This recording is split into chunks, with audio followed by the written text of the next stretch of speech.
Hello, my dear friends. There's an amazing Gemara in Gittin that describes 3 events that took place 2,000 years ago that led to enormous catastrophes in the state of Israel. Akamsa bar Kamsa Charav Yerushalayim. Because of Kamsa and bar Kamsa, Yerushalayim was destroyed. You all know the story. There were 2 people. One's name was Kamsa, the other's name was bar Kamsa. There was a certain wealthy person. He was friends with Kamsa, and bar Kamsa was his enemy. This man made a party, and he sent invitations, and accidentally his agent went and invited bar Kamsa instead of Kamsa. When the host saw that bar Kamsa was his party, he was enraged. He ordered him to be expelled and to leave the party. The man pleaded with him not to embarrass him. He said, "I'll pay for half of the party, I'll pay for the whole party." He was adamant, he refused. So bar Kamsa left in disgrace. And bar Kamsa said that since the rabbis were present and they did not object, it shows that it was okay with them. So he went to the Caesar and he told the Caesar, "Mordebach Yudai, the Jews have rebelled against you." And this resulted in a whole series of events. And eventually the Caesar sent the troops to Yerushalayim. They destroyed Yerushalayim together with the Beis Mikdash. So that was because of Kamsa and bar Kamsa. Then the Gemara relates, "Atarnigol Tarnigolta Charav Tur Malka." There was a city on a mountain called Tur Malka, the mountain of the king, and they had a custom in this city that when a chassan and kala would get married, they would take, as they walked to the chuppah, they would take a rooster and a hen and have them walk in front of them as an omen, a propitious omen, to say that they will be multiplying, be fruitful like the rooster and the hen. So it happened once that they were having this ceremony, and a legion of Roman troops came by, and they took the chicken and the hen. So the people were enraged. They went and they attacked the soldiers. The soldiers went back to the Caesar. They said, "Mordebach Yudai, the Jews are revolting." So they came, and the Gemara says there were 300,000 officers with outstretched swords. They spent 3 days and nights slaughtering the people, the inhabitants of Tur Malka. And finally, the Gemara says, "Asaka de Rispak Charav Beitar." There was a famous city called Beitar, and because of a shaft from a chariot, the city was destroyed. How so? The daughter of the Caesar was in a chariot, and the axle of the wheel cracked, and they needed to replace it.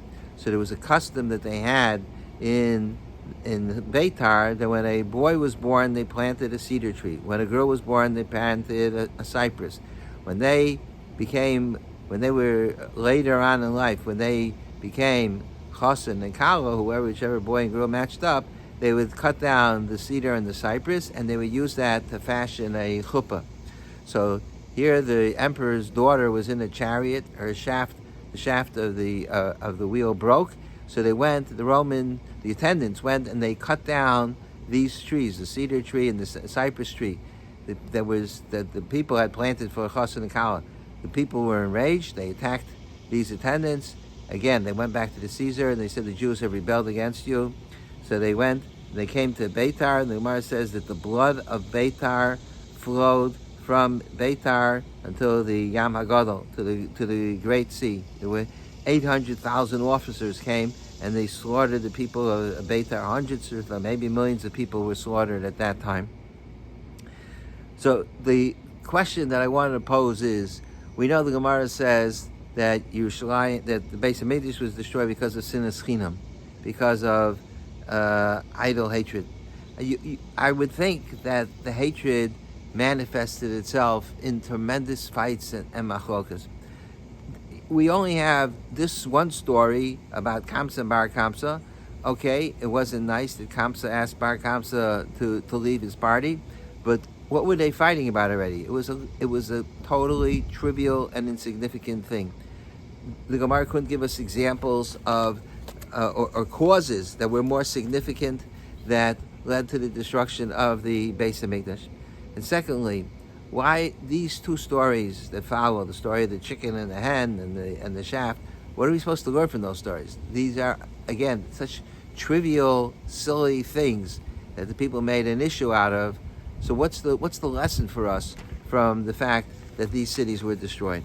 And I think the answer is that The story of Kamsa and Bar Kamsa teaches that when we talk about Machlokes and Sinas Chinam, it's not always the big things that people fight about. There are times when people fight about big issues, but more often than not, they fight about trivial issues.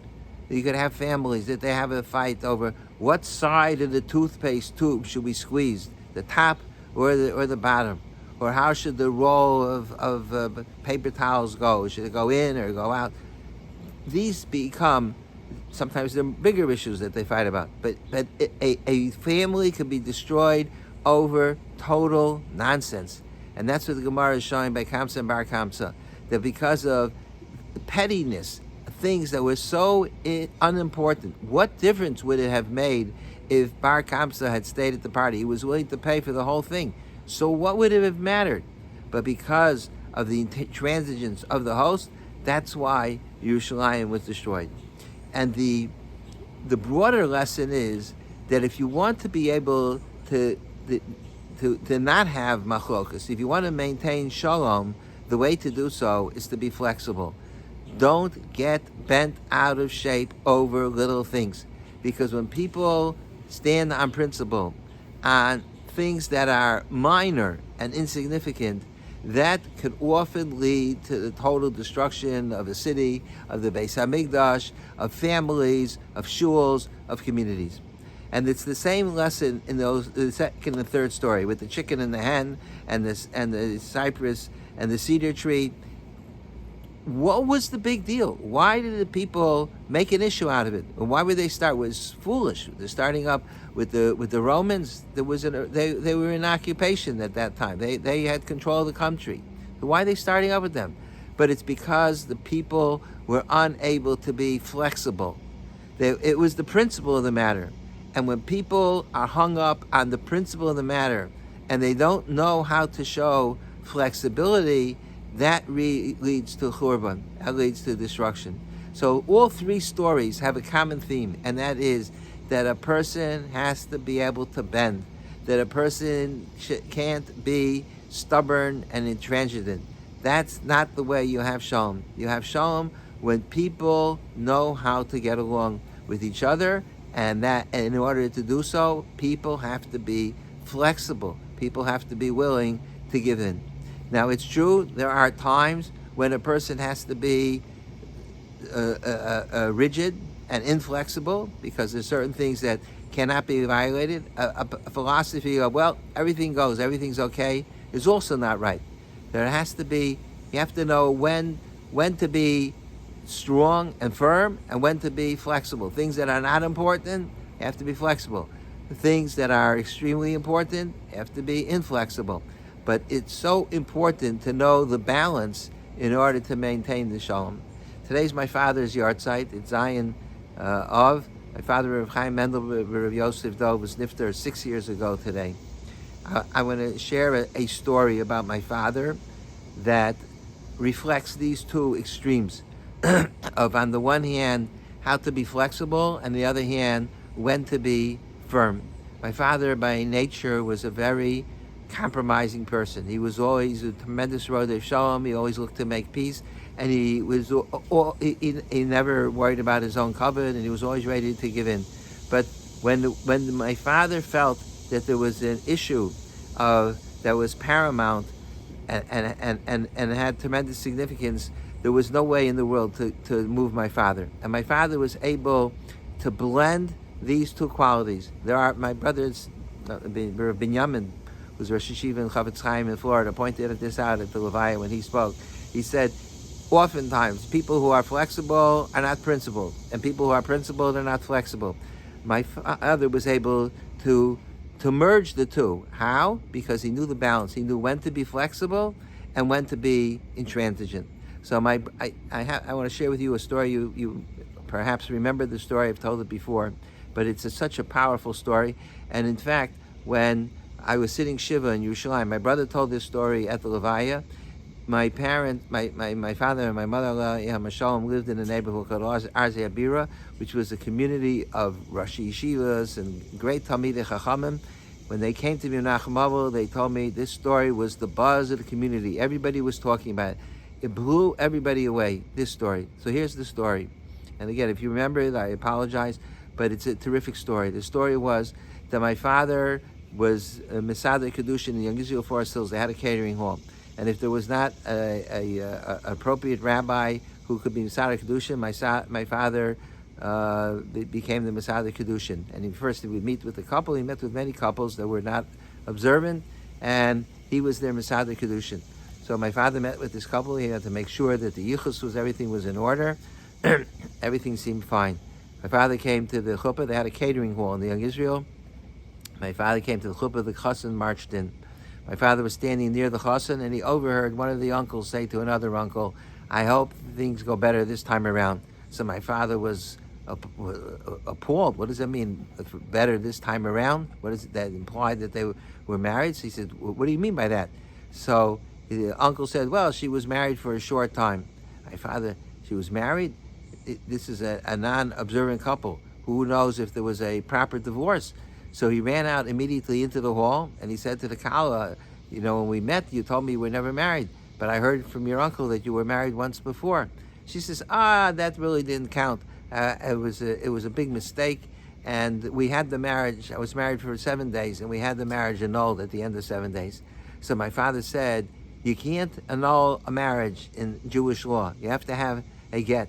So the woman said that we didn't even have chuppah and kedusha. We didn't even have a rabbi marry us. Father said, it doesn't matter. There happens to be a big difference of opinion among the poskim whether if people live together as husband and wife and there's a civil marriage, if they separate afterwards, are they considered married halachically, and do they need to get? My father's Rebbe was Rabbi Yoshe Ber Soloveitchik Zatzal, and the Rav held that if a civil marriage constitutes chuppah and kedushin, and it's necessary to have a get.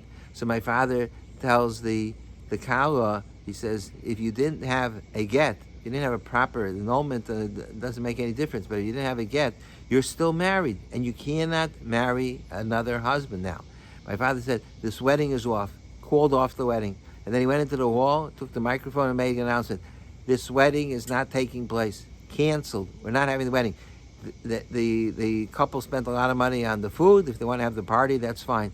But they can't have the wedding. And that was it. There was no wedding.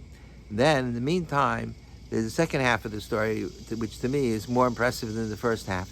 The second half of the story was that my father, after that, the next day, my father worked with the Kala to track down her husband, the real husband that she was married to, and he was able to find him and convince the man to give the Kala a get. And when he gave her a get, so then my father was the Masada Kedushin for the new couple, for the Kala together with the person who was supposed to be her chassan. So what moves me so much about this story, and I said the people in our Zebira, they were blown away. The strength of character that my father had to stand up on the moment of the wedding was supposed to take place, to make an announcement and say the wedding is canceled. And instead of saying, well, we have to look for a heter, we have to see, we have to investigate, we have to make phone calls, we have to check and this and that, my father said, can't have a wedding. So what impresses me about the story, of everything else, is that on the one hand, when it came to things that my father understood were of extreme importance, you couldn't move my father for all the money in the world. He was like a rock. He was solid. He was a matter of principle.